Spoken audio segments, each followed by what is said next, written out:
Kakapasok lang, heto na. Shocking to. Katie Duterte nagsalita na big pasabog to, BP Sara Guanzon. Ayan, syempre itong balitang ating matutunghayan ngayon ay nagmula kay Pinas News Portal. At ito po ang inyong lingkod na si BT na magbibigay ng reaksyon at komento dito sa video na ating matutunghayan ngayon. At huwag na natin pagtagalin at sabay-sabay na natin panoorin ang laman ng video na hatid sa atin ni Pinas News Portal at bibigyan natin ng reaksyon ang balitang ito. Pasok! Bigyan natin ng opinion reaction ngayon itong latest post ni Katie Duterte. Ayun, bago natin simulan ng video ito, nais ko nga pala magbigay ng credits dito sa boses na madidinig natin ngayon at bibigyan ng reaksyon. Walang iba kundi si General Macanas. Siyempre, supportahan natin niya si General Macanas, the General's Viewpoint. Ipagpatuloy natin. 51 minutes ago, sabi niya, Attorney Guanzon as spokesperson of BP Sara? Nagtatanong na parang si Attorney Guanzon as a spokesperson of BP Sara? Kung tutusin sa akin kasi maganda si Rowena Guanzon eh. Diba kung talagang rak-rakan ng laban ngayon, talagang Kongreso naglagay ng sarili nilang spokesperson. Malacanang merong spokesperson. Maganda rin si BP Sara merong spokesperson. Diba? Kumbaga, kayang-kaya makipagsabayan ni Ma'am Rowena Guanzon dun sa mga spokesperson na tinalaga ng mga binanggit ko kanina. Diba? Alam naman natin si Ma'am Rowena talagang malakas din mang Alaska. Diba? Tumenda. Payag ba kayo na si Attorney Rowena Guanzon ang spokesperson ni BP Inday Sara Duterte? Question mark. Pwede. Ito. Para sa akin pwede ha. Pero di ba dilawan to? Correct me if I'm wrong mga katunay. Di ba? Sa tingin nyo ba papayag siya kung sakasakaling siya yung mapisil? Kunin siyang spokesperson? Papayag pa yan. Parang, di ba? Yung mga qualifications ni Attorney Guanzon. Former COMELEC Commissioner. Wow. Former COA Commissioner. Wow. Ex-Cadiz City Mayor. Wow. UP College of Law Professor. Pwede ha. Ang pinaka-importante. Dito sila matatakot.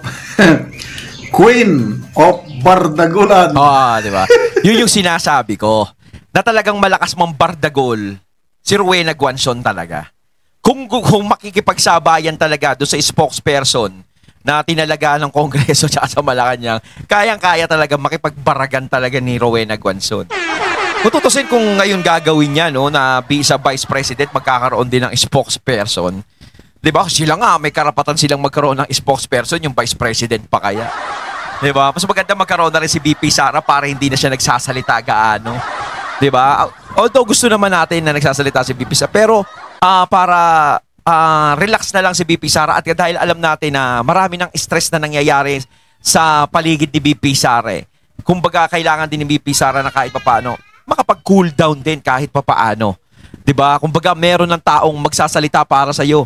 Kung inuupa kasi may uupak din sa kanila, parang ganoon.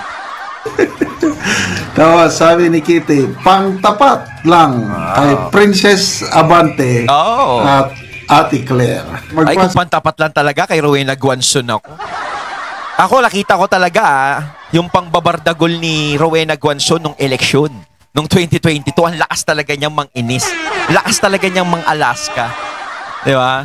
Kasi kung talaga sa dalawang yan itatapat si Rowena Guanzon, malamang ko hindi tumagal. Parang mababad trip yung mga yan eh. Di ba? Nasa tayo sa mga comments. Kasi tinatanong kung payag eh.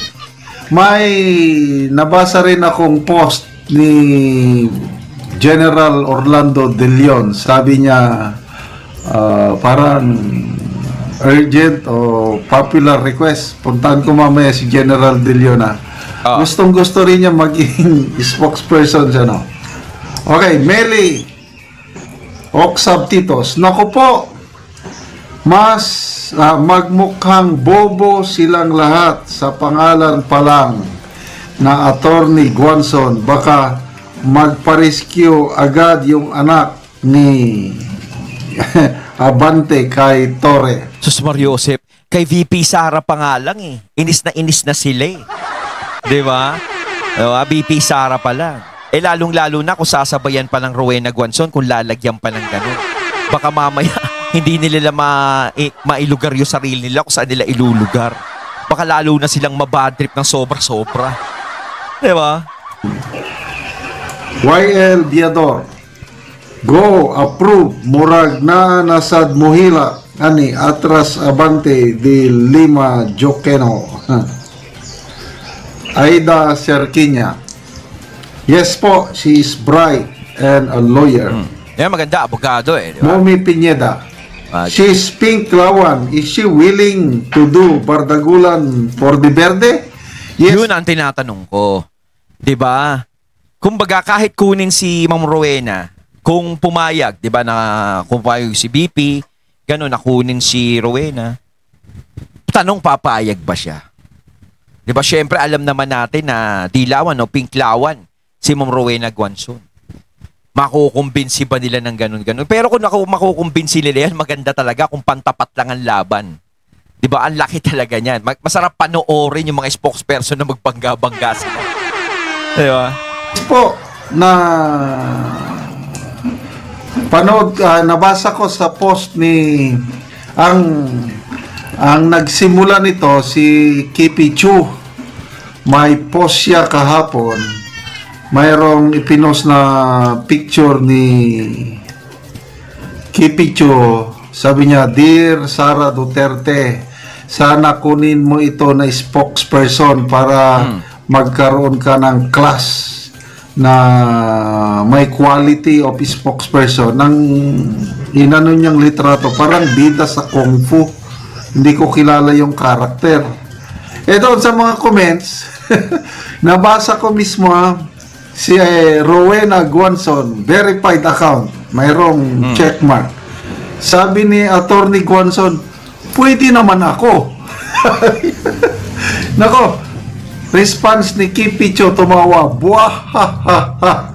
Lalo silang magre-resign yan, attorney. Yun na.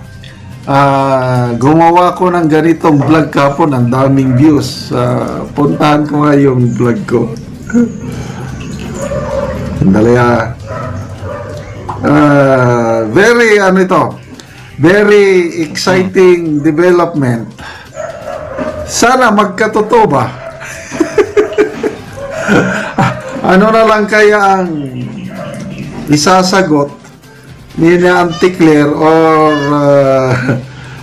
Claire or Princess Abante kung ito na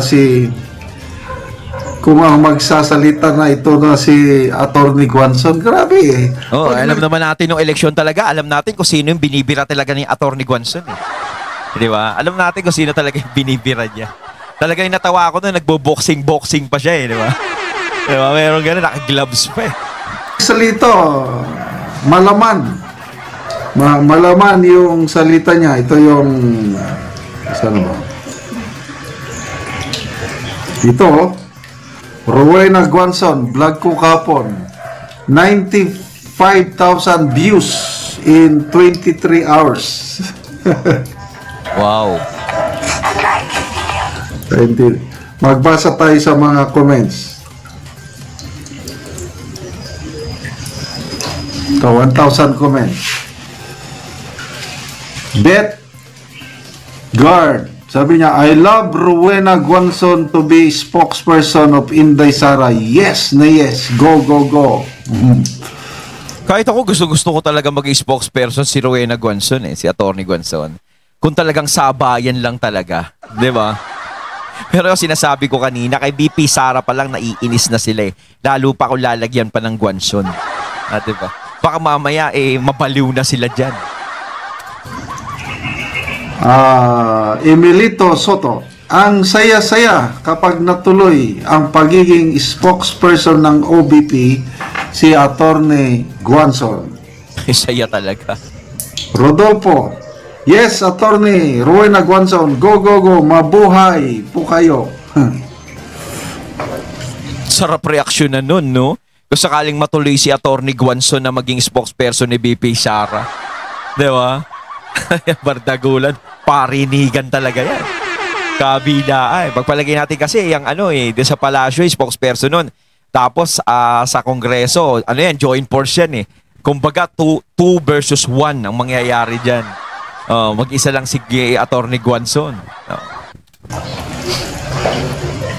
Rodalinto Bito, payag kami dyan kay Rowena Guanzon dahil punto por punto kapag magsalita. Prangka magsalita yan eh. Nakakatawag pansin, pag nagsalita may laman. Hindi yung lutang, hindi katulad ni Auntie Claire. Grabe. Tsaka pag si Guanzon talaga, bumana talagang matatawa ka talaga eh. Hinahaluan niya ng kwela yung pang-aasar talaga. Malakas siyang mang-asar eh. Kumbaga matalino siya eh. Matalino siyang magsalita. Pero hinahaluan niya pa rin ng pagkakwela. Kaya talaga parang pagtatawa ng kung sino yung inaano niya eh. Dagulan na wala namang katuturan. Kailang itong si Attorney Guanzon, nandun yung angas, nandun yung tapang. Matapang talaga. Kailang may laman. Oo. Tapos hindi itong lang basta-basta nagsasalita. Guanzon, may prinsipyo. Mm. Noon pa, anti-Marcos na. Sinasabi niya na noon, bago mag-eleksyon 2022, mga magnanakaw yan, hindi pwede yan. Oo. Hindi tayo naniwala. Kumbaga, hindi siya nagbago, no? Ganun pa rin talagang antay talaga siya. No, hanggang ngayon. Kaya nga yung isang video niya, nagsalita siya. O ano kayo ngayon, di ba? Yung mga bumoto kay parang sinasabi ni Guanzon, boto pa kayo, kontrahin pa daw siya. Hindi siya kasi pinakinggan. Kaya kasi hindi tayo nakinig kay Attorney Guanzon. Sa susunod, makikinig tayo. Di ba? So ngayon, totoo pala yung sinasabi ni Attorney Guanzon. So, yung mga dilawan na sumisigaw din ng diktador, magnanakaw, mga Marcos, wala na, bumaliktad na sila. Oo. Nandun na sila eh, kampi na sila eh. Unipink. Ang naiwan na lang, mabibilang mo na lang. Parang nga nangyari kasi kain-tain eh. Diba? Dati galit na galit sila sa mga Marcos, yung mga dilawan, diba? Pero ngayon, nakita naman natin kung kanino na sila nakapani. Parang nawalan na sila ng paninindigan. Sa kamay, yung mga dilawan na consistent na anti-Marcos, isa na ito si Attorney Rowena Guanzon. Kaya, saludo ako sa... Pero kung tutusin, mali talaga si PBBM doon. Ang masasabi ko lang, syempre si Apu Lakay, di ba, na nawala, tapos hindi siya mailibing, halos siyang mga dilawan na yan, isa yan talaga sa kumukontra sa pagpapalibing kay Apu Lakay. Di ba? Tutusin, bakit ko i-close yung mga yan? Yan ang talagang naging dahilan kung bakit nawala dito sila sa bansa, kung bakit si Apu Lakay hindi nailibing. Di ba? Halos kinokontra nila. Tapos biglang ngayon, di ba? Halos didikit-dikit sila ngayon kay PBB. Tapos tinanggap naman sila ng ganun-ganun lang. Although, sige, sabihin natin na walang kulay-kulay, lahat magkaisa. Sige, magandang punto yun. Pero syempre, yung ginawa naman sa kanila, is hindi talaga maganda. Kasi hindi naman 3 araw, 1 linggo, 1 buwan, 1 taon ginawa sa kanila. Napakatagal. Dekada bago maipalibing si Apu Lakay. Kundi pa dumating si PRRD, malamang hindi pa naililibing. Diba? Si PRRD lang talaga yung gumawa nun. Kahit maraming kumukontra na ganyan.